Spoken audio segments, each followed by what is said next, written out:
अस्सलामुअलैकुम, welcome to my channel AS cooking diaries. तो नाजरीन, जो आज मैं रेसिपी बनाने जा रही हूँ वो उसका नाम है कीमा भरे करेले। तो इनके लिए हमें जिन जिन चीज़ों की ज़रूरत होगी वो नोट कर लें। सबसे पहले करेले, और करेलों को मैंने सेंटर से कट कर लिया है, एक साइड से कट लगाया और इसके बीज निकाल लिए हैं। सब करेलों को मैंने बीज निकाल के उनको साफ़ कर लिया है। उसके बाद प्याज, दही, और ये कीमा है, बीफ का कीमा है। इसके बाद टमाटर 3 अदद, और हरा धनिया है, 2 धनिया इसकी हैं पुदीने की, और 3 से 4 हरी मिर्चें हैं। पुदीने के पत्ते हम उतार लेंगे। और जो बाकी जो है मसाले हैं उसमें सुर्ख मिर्च, हल्दी, खटाई पाउडर, ज़ीरा, खुश्क धनिया, गरम मसाला और नमक शामिल हैं। तो सबसे पहले हम एक कढ़ाई में कीमा डालेंगे और फिर उस कीमे में हमने पानी ऐड करना है। क्योंकि बीफ का कीमा है इसलिए मैं इसमें छोटे गिलास हैं मेरे पास जिससे मैं नाप के पानी डाल रही हूँ। तो इसमें हम तकरीबन 2 पूरे और थोड़ा सा फालतू इसमें पानी डाल देंगे और अच्छी तरह कीमे को इसमें हिला के मिक्स करके फिर उसके बाद हमने इसमें जो चीज़ डालनी है वो है नमक। नमक 1 चम्मच जो हमने इसके लिए रखा था वो हम इसमें ऐड करेंगे जब हमारा कीमा अच्छी तरह पानी में मिक्स हो जाएगा। तो देखिए कीमा जो है वो अच्छी तरह साफ़ है, इसलिए उसका कलर बिल्कुल वाइट लग रहा है। ये मैंने काफ़ी दफ़ा पानी से गुजारा है ताकि ब्लड सारा ख़त्म हो जाए। तो अब मैं इसमें नमक ऐड कर रही हूँ। तो जो हमने नमक रखा था वो हमने ऐड कर दिया और इसके बाद मैं चम्मच चला के नमक इसमें मिक्स करके और इसको ढक दूँगी। जी, तो अब इसको 12 से 15 मिनट के लिए हम पकने के लिए छोड़ देंगे ताकि हमारा कीमा गल जाए। 15 मिनट हो चुके हैं, हमारा कीमा उबल रहा है और तकरीबन ये गल चुका है। तो दूसरे चूल्हे पे हम एक पतीला रखेंगे और इसमें थोड़ा सा ऑयल डालेंगे। जैसा कि मैं इसमें ऑयल डाल रही हूँ और तकरीबन हाफ़ कप के करीब, बल्कि चौथाई कप के करीब जो है वो मैं इसमें ऑयल ऐड कर रही हूँ। और इसके बाद मैं इसमें 1 चम्मच जो हमने साबुत ज़ीरा लिया था वो इसमें ऐड करूँगी। और ज़ीरा ऐड करने के बाद थोड़े से टाइम के लिए मैं इस ज़ीरे को इस ऑयल में कड़कड़ाऊँगी ताकि इसकी अच्छी सी खुशबू आ जाए। जी, तो अब ज़ीरे को जो है वो हम थोड़ी देर के लिए ऑयल में चम्मच चलाएंगे, 2 से 3 मिनट हम इसको भूनेंगे और फिर उसके बाद जो है वो अगला स्टेप करेंगे। और उम्मीद करती हूँ कि आपको मेरी रेसिपीज़ पसंद आएंगी। तो अगर आपको मेरी रेसिपीज़ पसंद आएँ तो आपसे रिक्वेस्ट है कि मेरे चैनल को ज़रूर सब्सक्राइब कीजिएगा, वीडियो को लाइक और दूसरों के साथ शेयर कीजिएगा ताकि मेरी हौसला अफजाई हो सके। अच्छा, तो इसके बाद मैंने इसमें लहसुन और अदरक का पेस्ट शामिल किया और अब इसको अच्छे तरीके से इसमें मिक्स करूँगी। जब इसकी खुशबू आने लगेगी तो उसके बाद हम इससे अगला स्टेप करेंगे। और अब लहसुन और अदरक की बहुत अच्छी सी खुशबू आना शुरू हो गई है। तो अब हम जो है वो इससे अगला स्टेप करेंगे। अब बहुत अच्छी सी खुशबू मुझे इसकी आ रही है।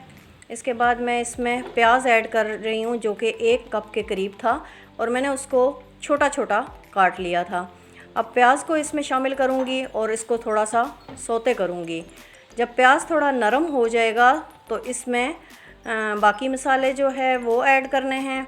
और प्याज को अभी हम उसमें फ्राई कर रहे हैं ऑयल में, और ज़ीरा और लहसुन अदरक का पेस्ट। इसके बाद जो बाकी तमाम मसाले थे हमारे पास, खुश्क मसाले, हमने उनको ऐड करना है। सब मसालों को अच्छी तरह मिक्स करके कुछ टाइम के लिए छोड़ देना है।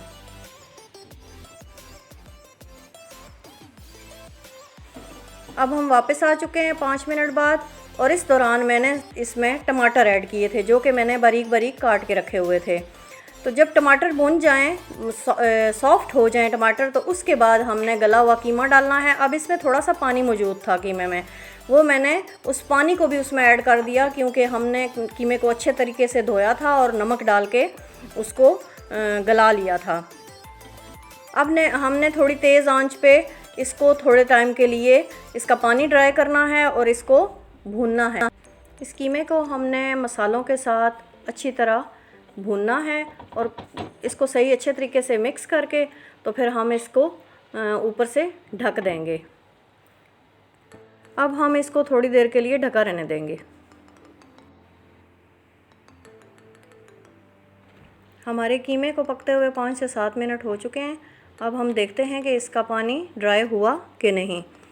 तो देखें कि इसका जो है पानी काफ़ी हद तक ड्राई हो गया है और बिल्कुल ज़रा सा पानी इसमें रह गया है, ज़्यादातर ड्राई हो चुका है।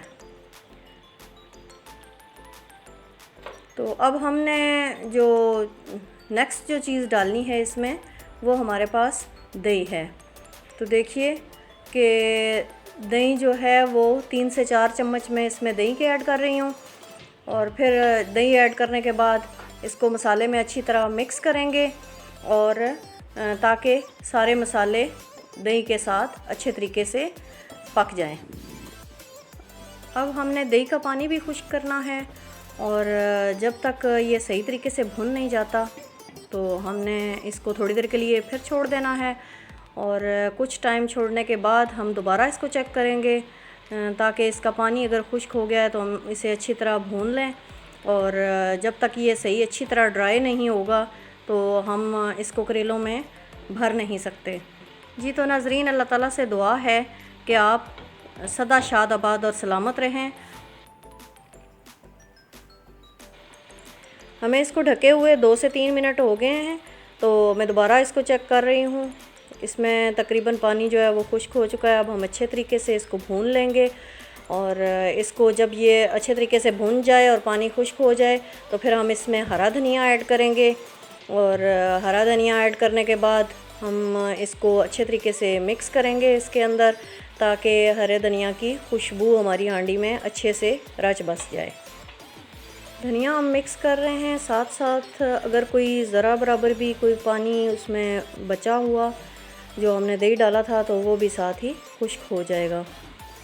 इसलिए हम इसको थोड़ी देर के लिए मज़ीद जो है वो आंच पे, हल्की आंच ही है हमारे पास, मीडियम सी, तो उस पे रखा हुआ है ताकि ये अच्छी तरह मिक्स हो जाए।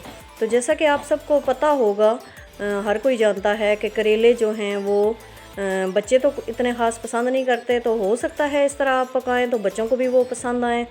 और शुगर के मरीज़ों के लिए जो हैं वो बहुत बेहतरीन चीज़ है ये, वो ज़्यादा से ज़्यादा करेले यूज़ करें तो शुगर उनकी कंट्रोल रहेगी।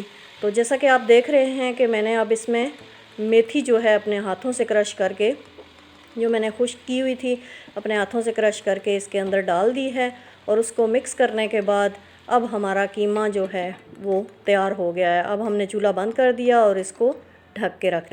अब हमने मसाले को थोड़ा सा ठंडा कर लिया था। जब ये रूम टेम्परेचर पे आ गया तो हम अब जो अपने करेले काट करके रखे हुए थे उनके अंदर इस कीमे को भरेंगे। तो एक चम्मच के ज़रिए आप करेले के अंदर जितना बैटर समा सकता है वो आपने कीमे वाला बैटर जो है वो इसके अंदर फिल कर देना है। हम कीमा उतना ही भरेंगे कि हमारा करेला अगर हम यूँ दबाएं तो आगे से बंद हो जाए, उसका मुंह खुला ना रहे, वरना जब हम तलेंगे तो ये कीमा बाहर निकल आएगा। और इसके बाद जब आप तमाम जो है वो अपना बैटर, अपना कीमे वाला बैटर अपने करेलों के अंदर भर लें तो उनको साइड पे रखें और फिर उसके बाद आपने इनके ऊपर जो है वो धागे को, हम धागे से इनको कवर करेंगे। जैसे ये मेरे पास एक नलकी है, चाहे ये धागा यूज़ करें, चाहे कुछ लोग थोड़ा सा मोटा धागा यूज़ करते हैं, तो वो आपकी मर्ज़ी पे डिपेंड करता है। बस अगर इसी को कस के सही तरीके से लपेटा जाए तो इंशाल्लाह हमारा जो मसाला है वो कीमे इसका बाहर नहीं निकलेगा करेले से और करेला अच्छी तरह हम फ्राई कर सकेंगे। तो ये देखें, मैंने धागा इस पे लपेट लिया है। इसी तरह मैं सारे करेलों में मसाला भर के उनको तैयार कर लूँगी। और इसके बाद मैंने एक कढ़ाई रखी है चूल्हे पे, जिसके अंदर मैं थोड़ा सा ऑयल डालूँगी जो कि हमने तलने के लिए रखा था। तकरीबन 1 से 1.5 कप के करीब ऑयल है, ये मैंने कढ़ाई में डाल दिया है। जब ऑयल सही गर्म हो जाए तो हमने इसको चेक करना है कि हमारा ऑयल गर्म हुआ कि नहीं। जब हमारा ऑयल अच्छे तरीके से गर्म हो जाएगा तो हमने इसमें करेले डाल देने हैं। तो जब यूँ मैं एक डंडी डाल के, स्टिक डाल के चेक कर रही हूँ। जब इस तरह की बॉयल होना शुरू हो जाए स्टिक के साथ से, तो आपने उसके बाद उसमें करेले डाल देने हैं। यहाँ मेरे पास कढ़ाई में जितने करेले डालने की गुंजाइश है वो मैं एक दफ़ा में डालूँगी और बाकी के करेले मैं दूसरी दफ़ा में तलने के लिए डाल दूँगी। तो जैसा आपको नज़र आ रहा है कि मैंने सब करेलों पे अच्छे तरीके से धागे को लपेट लिया है। तो अब थोड़ा सा टाइम लगेगा इनको फ्राई होने में। जब एक साइड से ये फ्राई हो जाएंगे तो हम इनकी साइड चेंज करके दूसरी साइड से फ्राई करेंगे।